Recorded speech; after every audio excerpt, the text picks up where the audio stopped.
வணக்கம் நண்பர்களே, மீண்டும் மற்றொரு காணொளியில் உங்களை சந்திப்பதில் மிக்க மகிழ்ச்சி. அதிமுக முன்னாள் முதலமைச்சர் ஓ பன்னீர்செல்வம் திமுகவுல இணைஞ்சிருக்காரு.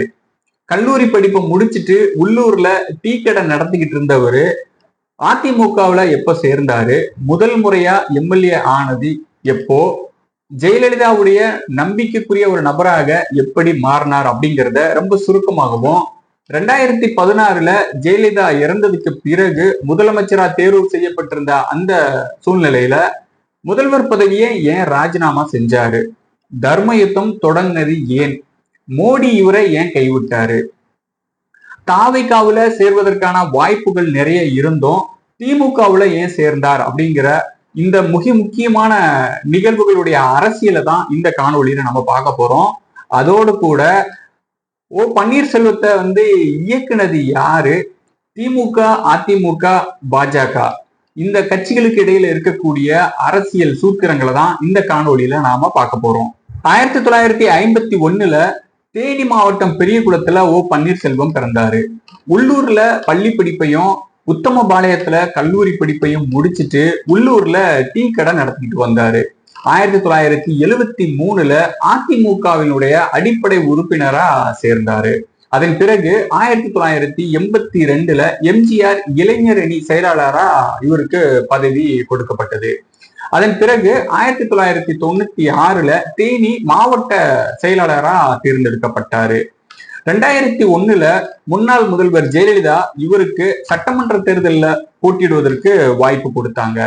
தேனி பெரியகுளம் தொகுதியில போட்டியிட்டு எம்எல்ஏ ஆனாரு. கொஞ்சம் யோசிச்சு பாருங்க, ஒருத்தர் கட்சியினுடைய அடிப்படை உறுப்பினரா சேர்ந்து 30 வருஷம் கழிச்சுதான் எம்எல்ஏவை ஆயிருக்காங்க. இது அந்த காலத்துல இருந்த அரசியல் நடைமுறை. எடப்பாடி பழனிசாமி உட்பட இன்னும் நிறைய பேர் இதே மாதிரி கிட்டத்தட்ட 30 வருஷம் கட்சி பணி செஞ்ச பிறகுதான் எம்எல்ஏவாகவும் அமைச்சராகவுமே ஆகியிருக்காங்க. 2001 நடந்த சட்டமன்ற தேர்தலில் ஜெயலலிதா வெற்றி பெற்றாலும் டான்சி நிலவிளக்குல அவர் பதவி இழக்க நேர்ந்தது. அதனால ஜெயலலிதா தன்னுடைய நம்பிக்கைக்குரிய ஒரு நபராக முக்குளத்தூர் சமூகத்தில இருந்து ஓ பன்னீர்செல்வத்தை தேர்ந்தெடுத்தாரு. அதுக்கு மிக முக்கியமான காரணம் 1972 எம்ஜிஆர் அதிமுக கட்சியை தொடங்கும் போது தமிழ்நாட்டில இருந்த எல்லா சமூகங்களும் பெரிய அளவுக்கு ஆதரவு கொடுத்தாங்க. ஆனா முக்குளத்தூர் சமூகம் அப்படிங்கிறது ரொம்ப தீவிரமா எம்ஜிஆருக்கு ஆதரவா செயல்பட்டாங்க. அதனாலதான் முதல்ல நடந்த இடைத்தேர்தலும் அதன் பிறகு நடந்த நாடாளுமன்ற தேர்தலையும் அதிமுக மிகப்பெரிய ஒரு வெற்றி பெற்றது. இதை மனசுல வச்சுதான் ஜெயலலிதா ஓபிஎஸ் தேர்வு செஞ்சாங்க. டான்சி நிலவலக்குல இருந்து ஜெயலலிதா விடுவிக்கப்பட்டதும் 7 மாதங்களுக்கு பிறகு மீண்டும் முதலமைச்சர் ஆனார். 2001 முதல் எம்எல்ஏவாகவும் அமைச்சராகவும் தொடர்ந்து பொறுப்பில் இருந்தார் ஓ பன்னீர்செல்வம். 2014 ஜெயலலிதாவுக்கு சொத்து குவிப்பு வழக்கில் சிறை தண்டனை விதிக்கப்பட்டது. அந்த சமயத்திலேயும் முதல்வரா ஓ பன்னீர்செல்வத்தையே தேர்வு செஞ்சார் ஜெயலலிதா. அந்த அளவுக்கு ஓபிஎஸ் நம்பிக்கைக்குரிய ஒரு நபரா மாறி இருந்தாரு. என்னதான் ஒரு பெண்ணா இருந்தாலும் அதிமுக கட்சியை இராணுவ கட்டுப்பாடுக்கு இணையா தன்னுடைய கட்டுப்பாட்டுல ஜெயலலிதா வச்சிருந்தாங்க அப்படின்னு சொல்லுவாங்க. ஆனா 2016 அவங்க இறந்ததுக்கு பிறகு அது அப்படியே தலைகீழா மாறிடுச்சு. வட மாநிலங்கள்ல ஒரு கட்சியோட தலைவர் இருக்கும் போதே அந்த கட்சியை 2ஆ உடைச்சி அதுல ஒரு பிரிவை தன்னோட கட்டுப்பாட்டுல இருக்கிற மாதிரி அடிமையா வச்சிருக்கிறது தான் பாஜகவினுடைய அரசியல் யுக்தி. அதுதான் தமிழ்நாட்டிலையும் நடந்தது. 2016 முதல்வர் ஜெயலலிதா இறந்ததுக்கு பிறகு சசிகலா மற்றும் அதிமுக எம்எல்ஏக்கள் ஒன்று கூடி ஓபிஎஸ் முதல்வரா தேர்வு செய்யறாங்க. அந்த சமயத்துல ஜல்லிக்கட்டு போராட்டம் மிகப்பெரிய அளவுல தமிழ்நாட்டுல நடந்துகிட்டு இருந்தது. அதை கட்டுக்குள்ள கொண்டு வர்றதுக்காக தனி சட்டம் இயற்றி ஜல்லிக்கட்டை தொடர்ந்து நடத்துவதற்கு வழிவகை செஞ்சார் ஓபிஎஸ். அந்த பொங்கல் தினத்துல ஓபிஎஸ் ஜல்லிக்கட்டின் நாயகன் அப்படின்னு சொல்லிட்டு அதிமுகவும் சரி தமிழ்நாட்டு மக்களும் சரி பெரிய அளவுக்கு கொண்டாடினாங்க. இது நடந்த 1 மாசம் கழிச்சு சசிகலா கிட்ட ஒரு கும்பல் ஓபிஎஸ் முதல்வர் பதவியிலிருந்து நீக்கணும் அப்படின்னு சொன்னதா இப்போ சமீபத்துல அவர் சொல்லியிருக்கிறாரு. சசிகலாவுக்கும் ஓபிஎஸ்க்கும் இடையில எந்த ஒரு பிரச்சனையும் பெரிய அளவுக்கு இல்லை. ஆனா மீடியாக்கள்ல அந்த சமயத்துல ஓபிஎஸ்க்கும் சசிகலாவுக்கும் இடையில மிகப்பெரிய அளவுல பிரச்சனை இருப்பதாகவும் வந்து செய்திகள் பகிரப்பட்டது. ஆனா தாங்கிட்ட வந்து ஓபிஎஸ் நீக்கணும்னு சொன்னவங்க கிட்ட ஓபிஎஸ் நல்லா தானே செயல்பட்டு இருக்கிறார், அவரை ஏன் நீங்க மாத்தணும் அப்படின்னு அவர் ஓபிஎஸ்க்கு ஆதரவான ஒரு நிலைப்பாட்டை எடுத்திருந்தார். இப்போ சமீபத்துல அவர் கொடுத்திருந்த பேட்டியில கூட என்ன சொல்லியிருக்காரு அப்படின்னு பாத்தீங்கன்னா, ஓபிஎஸ் மேல குறை சொல்வதற்கு எதுவுமே இல்லை அப்படின்னு இப்பவும் அவருக்கு ஆதரவான ஒரு நிலைப்பாட்டை தான் எடுக்கிறார். அதனால அரசியல் ரீதியிலான அழுத்தம் அப்படிங்கிறது வந்து வெளியில இருந்து வந்திருக்கு அப்படிங்கிறத நாம புரிஞ்சுக்க முடியுது. ஒருவேளை ஓபிஎஸ் அவர்கள் வந்து ஜல்லிக்கட்டுக்கு ஆதரவான ஒரு நிலைப்பாட்டை எடுத்திருந்ததுனால அவர் மேல கோபப்பட்டு அவரை முதல்வர் பதவியில இருந்து நீக்குவதற்கான எல்லா வேலைகளும் நடந்திருக்க வாய்ப்பு இருக்கு அப்படின்னு நினைக்க தோணுது. இன்னொரு பக்கம் எடப்பாடி அவர்களை வந்து முதல்வரா வந்து சசிகலா அவங்க தேர்வு செய்வதற்கு இன்னொரு மிக முக்கியமான காரணம், அந்த சமயத்துல அதாவது ஜெயலலிதா இருந்த அந்த கொஞ்ச காலகட்டங்கள்லயே வந்து பாத்தீங்கன்னா சசிகலாவுக்கு வந்து சிறை தண்டனை வந்து வழங்கப்பட்டது. அதனால அவருமே முதலமைச்சர் பதவியில தொடர்ந்து இருக்க முடியாது. அதனால இன்னொரு முதல்வர் வேட்பாளரை தேர்வு செய்ய வேண்டிய ஒரு சூழல் வந்து உருவாகுது. சசிகலாவுக்கும் ஓபிஎஸ்க்கும் இடையில எந்த ஒரு பெரிய பிரச்சனையும் இல்லாத சூழ்நிலையில புதுசா எடப்பாடியை ஏன் தேர்வு செஞ்சாங்க அப்படிங்கிறது வந்து ஒரு மிகப்பெரிய ஒரு கேள்வியா இருக்குது. இப்ப வரைக்கும் மோடி, அமித்ஷா இவங்க 2 பேர் சொன்னதை கிளிப்பிள்ள மாதிரி திரும்பி சொல்லி அவங்க மனசு நோக்காம எடப்பாடி பழனிசாமி நடந்துகிட்டு இருக்காரு. இதுல இருந்தே அவர் எந்த அளவுக்கு மோடி, அமித்ஷாவுக்கு விசுவாசமா நடந்துக்கிறார் அப்படிங்கிறத நாம புரிஞ்சுக்க முடியுது. இதனாலேயே எடப்பாடியை வந்து அந்த சமயத்துல முதல்வரா தேர்வு செஞ்சிருக்க வாய்ப்பு இருக்குன்னு நமக்கு நினைக்க தோணுது. இப்போ வரைக்கும் இரட்டை இலை சின்னம், கட்சி, அது மட்டும் இல்லாம பொதுச் செயலாளர் பதவி, இது எல்லாமே வந்து எடப்பாடியினுடைய கட்டுப்பாட்டுல தான் இருக்கு. மோடி, அமித்ஷா இவங்க 2 பேருடைய ஆதரவால. இது தெரியாம பன்னீர்செல்வம் பிரதமர் மோடி பின்னாலேயே சுத்தி சுத்தி வந்தாரு. தர்ம யுத்தம் அப்படின்னு சொல்லிட்டு தொடர்ந்து போராட்டத்தை நடத்தினாரு. அந்த சமயத்துலதான் அதிமுக 2ஆ பிரிக்கப்பட்டது. அடுத்த தேர்தலுக்கு இன்னும் 4 வருஷம் இருக்கு. அது வரைக்கும் கட்சிக்குள்ள எந்த பிரச்சனையும் இல்லாம இருந்தாதான் ஆட்சியை நடத்த முடியும். அதனால ஓபிஎஸ், இபிஎஸ் 2 பேரையும் இணைச்சு கட்சி வந்து ஒன்றிணைஞ்சதா சொல்லப்பட்டது. ஆட்சியும் தொடர்ந்து நடந்தது. இதுக்கு நடுவுலதான் பாஜகவுல நாம சொல்றதை கேட்கறதுக்கு ஒருத்தர் வேணும் அப்படின்னு சொல்லிட்டு அண்ணாமலைய கட்சியில சேர்த்து அவரை வளர்த்து விட்டாங்க.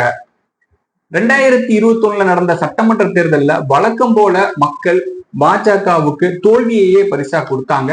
அந்த தோல்விக்கு பிறகு மறுபடியும் ஓபிஎஸ், இபிஎஸ்க்கு இடையில மிகப்பெரிய ஒரு இடைவெளியும் கருத்து வேறுபாடும் உருவானதா சொல்லி மறுபடியும் கட்சி 2ஆ பிரிக்கப்பட்டது. பிள்ளையையும் கிள்ளி விட்டு தொட்டிலையும் ஆற்றத கச்சிதமா மோடியும் அமித்ஷாவும் செஞ்சதுனால ஓபிஎஸ், இபிஎஸ் இவங்க 2 பேரும் நிரந்தரமா பிரிவதற்கான எல்லா வேலையும் தொடர்ந்து நடந்தது. மறுபடியும் அவங்க ஒன்றிணைஞ்சிடக்கூடாது அப்படிங்கிறதுக்கான எல்லா வாசல் கதவுகளும் அடைக்கப்பட்டது. 2026 சட்டமன்ற தேர்தல்ல ஓபிஎஸ் எந்த கூட்டணியில சேர்வார் அப்படிங்கிறது ஒரு மிகப்பெரிய ஒரு கேள்வியா இருந்தது. இது 4 வருஷத்துக்கு முன்னாடியே அவர் திமுகவுல தான் சேர்வார் அப்படிங்கிறது கணிக்கப்பட்டது. அதாவது 2024 பாராளுமன்ற தேர்தலுக்கு முன்னாடி நடந்த ஐபிஎல் மேட்ச்ல முதல்வர் ஸ்டாலின் அவர்களுடைய மருமகன் சபரீசனை ஓபிஎஸ் அவர்கள் சந்திச்சு பேசினாங்க. அந்த சமயத்துல அதிமுக எம்எல்ஏக்களும் அமைச்சர்களும் ஓபிஎஸ் மேல மிக கடுமையான விமர்சனங்களையும் குற்றச்சாட்டையும் முன் வச்சாங்க. அதன் பிறகு தொடர்ந்து அவர் வந்து அதிமுகவை வந்து ஒன்றிணைக்கணும் அப்படிங்கிற அந்த போராட்டத்தை தொடர்ந்து வந்து நடத்திக்கிட்டு இருந்தாரு. இருந்தாலும் இபிஎஸ் அவர்கள் வந்து ஓபிஎஸ் மறுபடியும் அதிமுகவுல சேர்ப்பதற்கு மிக முக்கிய ஒரு தடைக்கல்லா வந்து இருந்தாரு. அதனால அவர் அதிமுகவுல மட்டும் இல்லாம அதிமுக, பாஜக அந்த கூட்டணியிலையும் அவர் சேர முடியாதபடிக்கு ஒரு மிகப்பெரிய ஒரு தடை வந்து ஏற்படுத்தப்பட்டது. அதனால 2026 சட்டமன்ற தேர்தல்ல ஓபிஎஸ் அவர்களுக்கு திமுக, தாவேக இந்த 2 கட்சிகள்ல சேருவதற்கான வாய்ப்பு மட்டும்தான் இருந்தது. பன்னீர்செல்வம் திமுகவுல சேர்றதுக்கு முன்னாடியே அவருடைய ஆதரவாளர்கள்ல நிறைய பேர் திமுகவுல சேர்ந்துட்டாங்க. அவருக்கு ஆதரவா செயல்பட்ட செங்கோட்டையன் தாவேகாவுல இணைஞ்சிட்டாரு. ஓபிஎஸோட தொடர்ந்து பல வருடமா பயணிச்ச பண்ருட்டி ராமச்சந்திரன் அவரிடமிருந்து தனியா பிரிஞ்சு ஒரு தனி கட்சி ஆரம்பிச்சு அவரும் தாவேகாவுல இணைஞ்சிட்டாரு. செங்கோட்டையனும் பண்ருட்டி ராமச்சந்திரனும் அதிமுகவுல இருந்து தனியா பிரிஞ்சு வந்தாலும் திமுகவுல சேராம தாவேகாவுல சேர்ந்து நாங்க 2 பேருமே எம்ஜிஆரினுடைய தீவிர விசுவாசிகள் அப்படிங்கிறத நிரூபிச்சுட்டாங்க. ஆனா ஓ பன்னீர்செல்வம் மட்டும் அதிமுகவுல சேராம விலகி இருந்து இப்போ திமுகவுல சேர்ந்திருக்காரு. இது எல்லாருக்குமே ஒரு மிகப்பெரிய ஒரு அதிர்ச்சியா இருந்தது. குறிப்பா அதிமுக தொண்டர்கள் மத்தியில ஒரு மிகப்பெரிய ஒரு கடும் கோபத்தை உருவாகி இருக்கு. அவர் திமுகவுல சேர்ந்ததுக்கு மிக முக்கியமான காரணம் என்ன அப்படின்னு பாத்தீங்கன்னா, அவர் மேல இருக்கிற சொத்து குவிப்பு வழக்கு தான். அந்த வழக்கை போட்டதே திமுக தான். எப்படி செந்தில் பாலாஜி மேல ஒரு வழக்கு போட்டு அவரை தங்கள் பக்கம் சேர்த்துக்கிட்டு இன்னைக்கு திமுகவுல அவர் ஒரு மிக செல்வாக்கு உள்ள ஒரு நபரா பலம் வராரு. அதே அரசியல் சூத்திரத்தை தான் ஓபிஎஸ் அவர்களுக்கும் ஸ்டாலின் அவர்கள் பயன்படுத்தி இருக்கிறாங்க. இதுக்கு மிக முக்கியமான காரணம் என்ன அப்படின்னு பாத்தீங்கன்னா, நீங்க தனியா கொள்ளையடிச்சீங்கன்னா நீங்க மாட்டிப்பீங்க, நாங்களே உங்களை மாட்டி விட்டுருவோம். எங்க கூட சேர்ந்து நீங்க கொள்ளையடிச்சீங்கன்னா நீங்க மாட்டிக்க மாட்டீங்க. அதே சமயம் பழைய வழக்குகள்ல இருந்தும் நீங்க விடுபட முடியும் அப்படிங்கிறத ஓபிஎஸ்க்கு ஸ்டாலின் அவர்கள் திராவிட மாடலோட உத்தரவாதத்தை கொடுத்திருக்கிறார். அது மட்டும் இல்லாம தன்னுடைய மகன் ரவீந்திரநாதனுடைய எதிர்காலத்தை மனசுல வச்சுதான் ஓபிஎஸ் திமுகவில இணைஞ்சதா சொல்லப்படுது. ஜல்லிக்கட்டு நாயகன் ஓ பன்னீர்செல்வத்தையும் சின்னம்மா சசிகலாவையும் எடப்பாடி பழனிசாமி அப்படிங்கிற ஒரு துருப்பு சீட்டை வச்சு காலி பண்ணிட்டு அதிமுகங்கிற கட்சியவே கபலீகரம் பண்ணிட்டாங்க மோடியும் அமித்ஷாவும். 2026 சட்டமன்ற தேர்தல் முடிவுகள் வர்ற வரைக்கும் கொஞ்சம் அடக்கிதான் வாசிப்பாங்க பாஜக. தேர்தல் முடிவுகள் எப்படி வருது அப்படிங்கிறத பார்த்துட்டு ஆட்டத்தை மறுபடியும் ஆரம்பிப்பாங்க. இந்த முறை அவங்க கையில இன்னொரு துருப்புச்சீட்டு இருக்கு, அதுதான் அண்ணாமலை. இப்போ கத்தி எடப்பாடி பழனிசாமியை அவர்களுடைய தலைக்கு மேல தொங்கிட்டு இருக்கு. அடுத்து என்ன நடக்க போகுது அப்படிங்கிறத நம்ம பொறுத்திருந்து பார்க்கலாம். இந்த காணொலியை பத்தி நீங்க என்ன நினைக்கிறீங்க அப்படிங்கிறத மறக்காம கமெண்ட்ல சொல்லுங்க. உங்களுடைய நண்பர்கள் உறவினர்களுக்கு பகிர்ந்து கொள்ளுங்க. மீண்டும் மற்றொரு காணொலியில உங்களை சந்திக்கிறேன். நன்றி, வணக்கம்.